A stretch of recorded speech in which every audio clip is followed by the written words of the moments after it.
Halo, salam, selamat malam. Perkenalkan, saya si Bai, NPM 22220267. Saya semester 5, mahasiswa Universitas Timur, program studi Ilmu Administrasi Negara, Fakultas Ilmu Sosial dan Ilmu Politik. Baik, dalam video ini saya akan mereview buku Etika Administrasi Negara. Dalam buku ini terdapat 6 subbab, dan bab yang pertama adalah etika dan sejumlah pengandaian normatif. Bab yang kedua, beberapa konsepsi tentang legitimasi kekuasaan, birokrasi, dan administrasi negara. Dan bab yang ketiga, kebijakan publik sebagai keputusan-keputusan yang mengandung konsekuensi moral. Dan bab yang keempat, korupsi dan pita merah. Bab 5, etika administrasi dalam praktik. Dan bab yang keenam, retrospeksi tentang relevansi pendidikan moral di Indonesia. Baik, bab yang pertama, sejumlah pengandaian normatif. A. Pentingnya hukum-hukum moral. Pada bagian ini menekankan peran penting hukum moral dalam kehidupan sosial dan administrasi. Moral menjadi panduan untuk membedakan tindakan yang baik dan buruk, serta menjadi dasar bagi aturan formal atau hukum positif. Dalam administrasi negara, hukum moral diperlukan untuk menciptakan tata kelola yang adil dan manusiawi. Bagian B, etika dan moralitas. Membahas perbedaan dan hubungan antara etika dan moralitas. Moralitas berhubungan dengan praktik atau kebiasaan baik buruk dalam kehidupan sehari-hari. Sedangkan etika, studi tentang prinsip moralitas dan refleksi filosofis terhadap tindakan manusia. C. Moral sebagai sebuah sistem nilai. Subbab ini menjelaskan bahwa moralitas adalah sistem nilai yang mengatur perilaku individu dan kelompok. Dan dalam konteks administrasi negara, moral sebagai sistem nilai menjadi alat untuk menilai kebijakan dan tindakan pemerintah apakah sesuai dengan norma dan nilai masyarakat. Bagian D, permasalahan etika sosial. Membahas berbagai persoalan etika yang timbul dalam hubungan sosial, termasuk tindakan atau diskriminasi dan ketidaksetaraan. Dan dalam administrasi publik, etika sosial menjadi penting untuk mencegah penyalahgunaan kekuasaan dan memastikan pelayanan yang merata. E. Garis-garis besar landasan etika. Memberikan dasar filosofis dan teori-teori yang mendukung penerapan etika seperti: yang pertama, etika deontologi atau berfokus pada kewajiban dan aturan. Etika utilitarian berfokus pada manfaat terbesar bagi banyak orang, sedangkan etika kebajikan berfokus pada karakter individu. F. Pertimbangan moral. Menguraikan pentingnya pertimbangan moral dalam setiap tindakan dan keputusan, terutama dalam sektor publik. Dan administrator negara tidak hanya bertanggung jawab secara hukum, tetapi juga secara moral kepada masyarakat. Bab yang kedua, beberapa konsepsi tentang legitimasi kekuasaan, birokrasi, dan administrasi negara. Dalam bab ini menjelaskan secara mendalam hubungan antara legitimasi kekuasaan dan etika dalam birokrasi serta administrasi negara. Dalam bab ini juga terdapat beberapa penjelasan.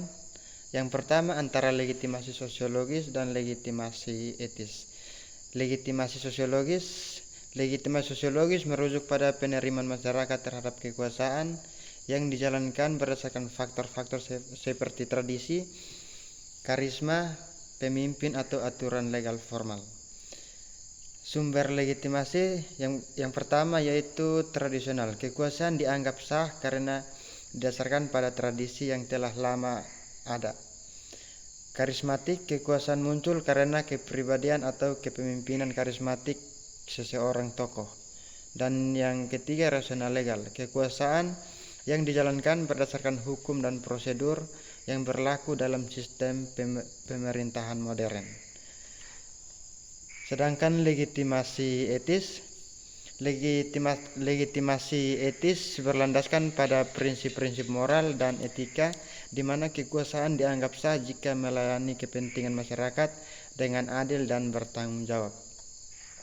Prinsip-prinsip etis yang pertama, keadilan. Kekuasaan harus digunakan untuk menegakkan keadilan sosial, kepentingan umum. Dalam prinsip etis, kebijakan harus mencerminkan kesejahteraan masyarakat, bukan hanya kepentingan pribadi atau kelompok tertentu.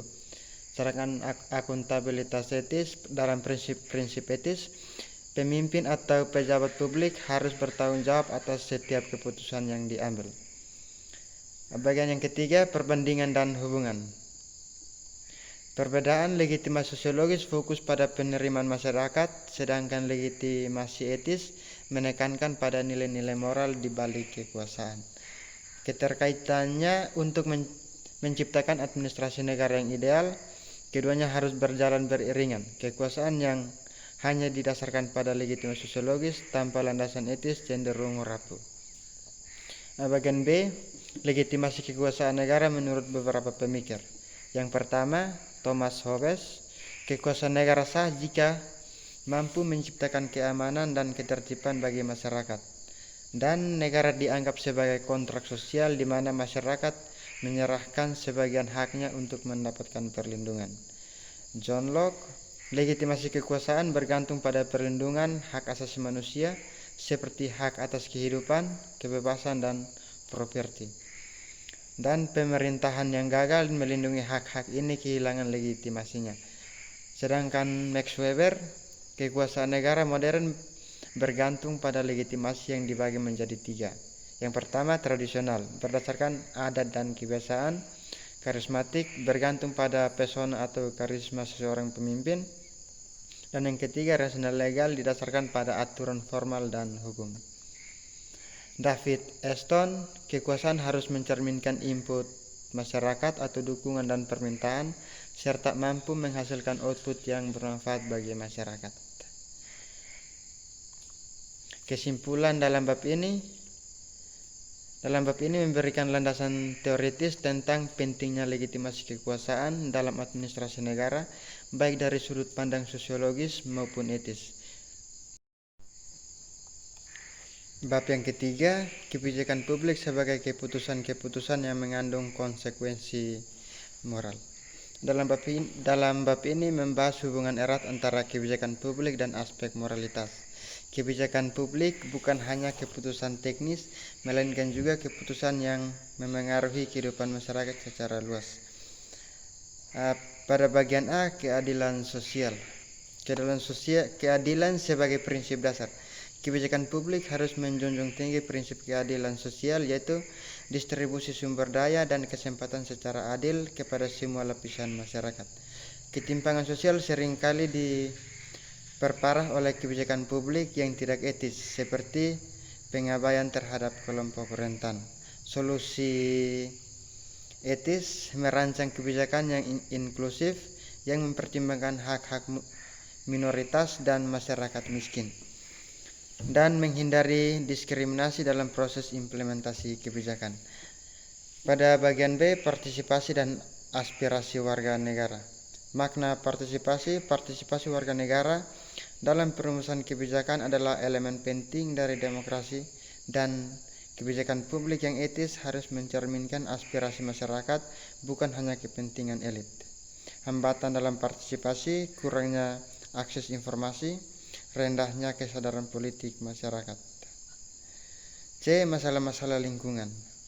Aspek moral dalam kebijakan lingkungan. Kebijakan yang berhubungan dengan lingkungan seringkali mengabaikan dampak jangka panjang terhadap generasi mendatang, dan moralitas menuntut bahwa kebijakan harus melestarikan lingkungan demi keberlanjutan. Prinsip etisnya, prinsip kehati-hatian, kebijakan harus mencegah kerusakan lingkungan dan keadilan antar generasi. Sumber daya harus digunakan secara bijak untuk kepentingan masa kini dan masa depan. Bagian D, pelayanan umum. Tanggung jawab etis dalam pelayanan. Pelayanan publik harus mencerminkan keadilan, kemanusiaan, dan penghormatan terhadap hak-hak masyarakat. Masalah dalam praktik, Birokrasi seringkali mempersulit masyarakat dengan prosedur yang rumit atau pita merah, dan korupsi dan penyalahgunaan wewenang mencederai kepercayaan masyarakat. Solusi dalam pelayanan umum, reformasi birokrasi yang berfokus pada penyederhanaan prosedur dan penegakan kode etik dan akuntabilitas bagi aparat negara. Bagian E, moral individu atau moral kelompok. Perbedaan moral individu dan kelompok. Keputusan individu seringkali dipengaruhi oleh nilai pribadi, sedangkan keputusan kelompok cenderung dipengaruhi oleh norma organisasi. Konflik moral. Kadang-kadang terdapat konflik antara moral individu, misalnya kejujuran, dan moral kelompok, misalnya kepatuhan terhadap pemerintah atasan. Pada bagian F, pertanggungjawaban administrasi. Makna pertanggungjawaban administrasi: administrasi publik bertanggung jawab atas konsekuensi kebijakan yang diambil baik secara hukum, politik maupun moral. Jenis pertanggungjawaban. Pada bagian hukum, kepatuhan terhadap peraturan yang berlaku. Pada moral, menjunjung tinggi nilai-nilai keadilan, transparansi, dan kejujuran. Sedangkan pada bagian publik, memberikan laporan yang jelas dan akurat kepada masyarakat. Baik, dalam bab yang keempat, korupsi dan pita merah. Dalam bab ini membahas secara komprehensif isu-isu yang berkaitan dengan korupsi dalam administrasi publik dan bagaimana fenomena tersebut merusak tatanan birokrasi. Dalam bab ini ada beberapa pengertian. Yang pertama, pengertian sekitar korupsi. Definisi korupsi: korupsi adalah penyalahgunaan wewenang untuk keuntungan pribadi yang merugikan kepentingan publik. Hal ini dapat berupa penyelewengan dana, suap, atau nepotisme. Dimensi korupsi. Yang pertama, moral. Korupsi dianggap sebagai pelanggaran terhadap nilai-nilai kejujuran, integritas, dan keadilan. Hukum. Korupsi merupakan tindak pidana yang diatur dalam berbagai peraturan. Sedangkan sosial, korupsi menciptakan ketidakpercayaan masyarakat terhadap pemerintah. Pada bagian B, sebuah fenomena seribu wajah. Bentuk-bentuk korupsi. Korupsi kecil terjadi di tingkat bawah, misalnya pungutan liar dalam pelayanan publik. Korupsi besar melibatkan pejabat tinggi dengan nilai uang yang besar, seperti penggelapan dana proyek. Korupsi sistemik. Korupsi yang sudah menjadi bagian dari budaya organisasi atau institusi. Korupsi sebagai fenomena global. Korupsi tidak hanya terjadi di negara berkembang, tetapi juga di negara maju. Namun, dampaknya lebih parah di negara-negara dengan sistem pemerintahan yang lemah. Bagian C, pengaruh dan akibat korupsi. Pengaruh korupsi terhadap administrasi negara. Melemahkan efisiensi dan efektivitas pelayanan publik dan meningkatkan biaya administrasi akibat prosedur yang tidak efisien. Akibat korupsi bagi masyarakat: meningkatkan kemiskinan dan ketimpangan sosial, dan mengurangi kepercayaan masyarakat terhadap institusi pemerintah. Dampak ekonominya: korupsi menghambat pertumbuhan ekonomi dengan mengurangi investasi dan penyalahgunaan anggaran negara, menciptakan pemborosan dan ketidakadilan alokasi sumber daya. Pada bagian D, buruknya struktur hukum dan manusia. Struktur birokrasi. Birokrasi yang hierarkis sering menciptakan celah untuk korupsi, terutama jika sistem pengawasan tidak efektif. Prosedur yang berbelit-belit atau pita merah seringkali dijadikan alasan untuk meminta imbalan tambahan. Kelemahan penegakan hukum. Korupsi sering tidak diberantas karena lemahnya institusi hukum atau keterlibatan aparat hukum dan praktik korupsi. Pada bagian E, upaya-upaya penangkalan korupsi. Yang pertama, pencegahan sistemik. Reformasi birokrasi. Menyederhanakan prosedur dan meningkatkan transparansi dalam administrasi negara. E-government. Pemanfaatan teknologi untuk mengurangi interaksi langsung yang dapat menjadi celah untuk korupsi. Pada bagian F, mengapa harus berbelit-belit? Fenomena pita merah atau red tape. Prosedur administrasi yang rumit seringkali tidak diperlukan tetapi tetap ada karena budaya birokrasi yang kaku. Dan pita merah tidak hanya memperlambat pelayanan tetapi juga membuka peluang untuk korupsi karena masyarakat merasa terpaksa memberikan uang pelicin agar proses lebih cepat. Faktor penyebab yang pertama kebijakan yang tidak efektif dan tidak efisien, dan yang kedua kurangnya inovasi dalam tata kelola pemerintah. Solusi untuk mengurangi pita merah yang pertama menerapkan sistem yang lebih sederhana dan transparan, dan yang kedua menghilangkan aturan-aturan yang tidak relevan dan menciptakan kebijakan berbasis hasil. Bagian G, pengendalian diri dan pelaksanaan amanah. Pentingnya etika individu. Aparatur negara harus memiliki integritas yang tinggi untuk menghindari godaan korupsi, dan etika pribadi menjadi dasar untuk pelaksanaan amanah yang benar. Bab yang kelima, etika administrasi dalam praktik. Dalam bab ini berfokus pada bagaimana etika dapat dijadikan sebagai fondasi untuk membangun administrasi negara yang efektif, adil, dan berorientasi pada pelayanan publik. Bagian A, administrasi yang beretika atau sebuah pendekatan. Pengertian administrasi yang beretika. Administrasi yang beretika adalah sistem pengelolaan organisasi publik yang berlandaskan pada nilai-nilai moral, integritas, dan keadilan. Dan administrasi ini tidak hanya menekankan pada pencapaian tujuan, tetapi juga memastikan bahwa proses yang digunakan adalah sah dan bermoral. Pilar utama administrasi beretika. Pejabat publik harus bertanggung jawab atas setiap keputusan dan tindakannya. Informasi harus terbuka dan mudah diakses oleh masyarakat. Kejujuran menjadi fondasi dalam membangun kepercayaan publik, dan semua individu mendapatkan perlakuan yang setara dan adil. Bagian B, landasan etika dalam administrasi publik. Teori etika yang relevan. Etika deontologis menekankan pada kewajiban dan prinsip moral dalam setiap tindakan administrasi.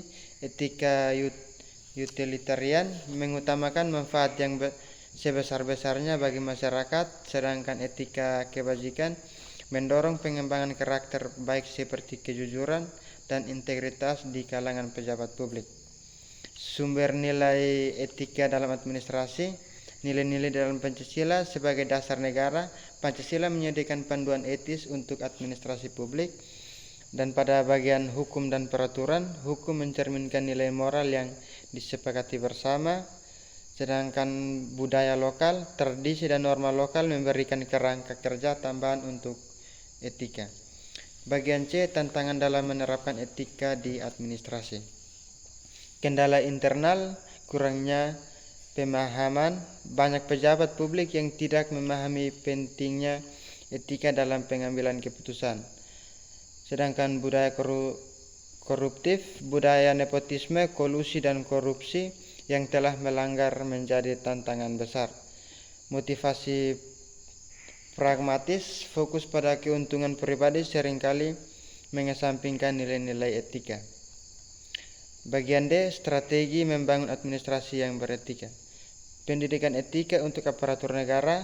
Yang pertama, menyusun kurikulum pelatihan untuk meningkatkan kesetaraan etika di kalangan pejabat publik dan menanamkan nilai-nilai etika sejak awal karir melalui pendidikan formal dan informal. 2. Penguatan sistem akuntabilitas dan transparansi. Membangun mekanisme pengawasan yang ketat dan efektif dan menerapkan teknologi informasi seperti e-governance untuk meningkatkan keterbukaan. 3. Penegakan hukum yang konsisten. Memastikan bahwa pelanggaran etika tidak hanya dicatat tetapi juga dihukum secara adil dan memberikan perlindungan kepada semua untuk melaporkan pelanggaran etika. 4. Pemimpin yang berintegritas. Pemimpin harus menjadi teladan dalam menerapkan etika dan memastikan bahwa seleksi kepemimpinan berdasarkan kompetensi dan moralitas, bukan hubungan personal atau politik. Bagian yang kelima, budaya organisasi yang etis. Mengembangkan lingkungan kerja yang menghargai nilai-nilai moral dan memberikan penghargaan kepada individu atau kelompok yang menunjukkan perilaku etis. Bagian E, studi kasus administrasi beretika. Keberhasilan administrasi beretika. Implementasi sistem transparansi anggaran di beberapa daerah di Indonesia telah menunjukkan bagaimana nilai etika dapat mengurangi korupsi, dan reformasi pelayanan publik di negara-negara maju seperti sistem e-government di Estonia menjadi bukti bahwa teknologi dapat membantu menciptakan administrasi yang beretika. Bagian F, menuju administrasi yang ideal. Yang pertama, definisi administrasi ideal. Administrasi ideal tidak hanya memenuhi target kinerja, tetapi juga menjunjung tinggi nilai-nilai moral dan kemanusiaan. Dan administrasi ini bersifat inklusif, di mana semua pihak melibatkan dalam proses pengambilan keputusan yang transparan dan adil. Kesimpulan dari bab 5 yaitu bab ini menjadi inti dari pembahasan dengan memberikan panduan praktik dan filosofis untuk menciptakan administrasi yang beretika. Penekanan pada nilai-nilai moral seperti akuntabilitas, transparansi, dan keadilan menegaskan bahwa administrasi publik bukan hanya soal manajemen teknis, tetapi juga soal komitmen terhadap nilai-nilai luhur demi kepentingan masyarakat luas. Dan yang terakhir, bab 6, retrospeksi tentang relevansi pendidikan moral di Indonesia. Dalam bab ini membahas mengenai pentingnya pendidikan moral dalam konteks administrasi negara dan bagaimana pendidikan moral dapat mempengaruhi perilaku birokrat dan pengambilan keputusan di pemerintahan. Berikut adalah penjelasan secara detail mengenai isi bab 6. Yang pertama, pendidikan moral sebagai landasan etika. Peran penting pendidikan moral sebagai dasar dari pembentukan etika dalam administrasi negara. Pendidikan moral yang baik diharapkan mampu menciptakan aparatur negara yang tidak hanya kompeten secara teknis, tetapi juga memiliki kualitas moral yang tinggi, sehingga keputusan yang diambil lebih mempertimbangkan kepentingan rakyat dan berorientasi pada keadilan serta kebaikan bersama. Yang pertama, pendidikan moral di sekolah. Pendidikan moral di sekolah harus membekali siswa dengan nilai-nilai dasar yang diperlukan untuk hidup bermasyarakat, seperti kejujuran, tanggung jawab, empati, dan rasa keadilan. Nilai-nilai ini perlu dilanjutkan dan ditekankan dalam lingkungan profesional, termasuk dalam birokrasi. Yang kedua, pendidikan moral dalam birokrasi. Di dunia birokrasi, pendidikan moral perlu dipandang sebagai bagian integral dari pelatihan aparatur negara. Tanpa adanya pendidikan moral yang kuat, birokrasi bisa jatuh ke dalam praktik yang koruptif dan tidak adil. Bagian B, konteks sosial dan kultural dalam pendidikan moral. Yang pertama, pengaruh budaya lokal. Nilai-nilai moral yang ada dalam budaya lokal Indonesia sering seperti gotong royong, musyawarah untuk mufakat, dan penghormatan kepada orang tua dapat menjadi landasan yang baik dalam pengembangan pendidikan moral. Namun, penerapan nilai-nilai tersebut harus mampu disesuaikan dengan dinamika modernisasi dan tantangan globalisasi. Yang kedua, pengaruh agama. Indonesia sebagai negara dengan populasi mayoritas muslim serta keberagaman agama lainnya juga memiliki pengaruh agama yang besar dalam pembentukan moral masyarakat, termasuk para birokrat. Pendidikan moral harus mampu memanfaatkan ajaran agama untuk membentuk karakter yang baik, tetapi juga harus sensitif terhadap perbedaan agama. C. Tantangan dalam pendidikan moral. Beberapa tantangan yang dihadapi dalam pendidikan moral di Indonesia, baik di sektor pendidikan maupun dalam dunia birokrasi. Yang pertama, kurangnya pengajaran tentang etika di pendidikan formal. Pendidikan di Indonesia lebih fokus pada aspek kognitif dan akademis, sementara pengajaran tentang etika dan moral masih kurang. Hal ini berdampak pada kurangnya pemahaman para siswa dan calon birokrat mengenai pentingnya perilaku moral dalam kehidupan mereka. 2. Pengaruh negatif korupsi dan penyalahgunaan kekuasaan. Praktik korupsi dan penyalahgunaan kekuasaan yang terjadi dalam birokrasi Indonesia bisa mengikis nilai-nilai moral yang seharusnya diterapkan. Hal ini sering terjadi karena lemahnya penegakan hukum dan pengawasan terhadap pejabat publik. Dan yang ketiga, globalisasi dan tekanan ekonomi. Globalisasi membawa banyak perubahan yang mempengaruhi nilai-nilai moral di masyarakat. Tekanan ekonomi dan gaya hidup konsumtif seringkali bertentangan dengan prinsip-prinsip moral yang seharusnya diterapkan dalam administrasi negara. D. Solusi dan upaya meningkatkan pendidikan moral. Dalam menghadapi tantangan tersebut, langkah-langkah yang dapat dilakukan untuk memperkuat pendidikan moral di Indonesia. Yang pertama, integrasi etika dalam kurikulum pendidikan. Pendidikan moral harus menjadi bagian dari kurikulum yang terintegrasi dalam setiap jenjang pendidikan, mulai dari pendidikan dasar hingga pendidikan tinggi. Kurikulum ini harus memuat pelajaran tentang etika, keadilan sosial, integritas, dan tanggung jawab. 2. Pendidikan moral dalam birokrasi. Pemerintah harus membuat program pelatihan bagi pegawai negeri yang tidak hanya berfokus pada keterampilan teknis, tetapi juga pada pembentukan karakter dan etika kerja. Pelatihan ini dapat berupa kursus etika, pelatihan integritas, dan penguatan sistem pengawasan untuk memastikan bahwa nilai-nilai moral diterapkan dalam kebijakan dan keputusan administrasi.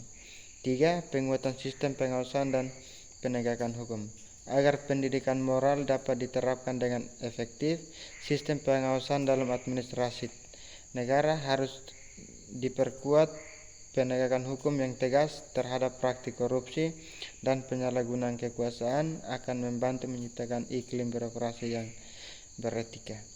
Dan yang keempat, pemberdayaan masyarakat dalam pengawasan birokrasi.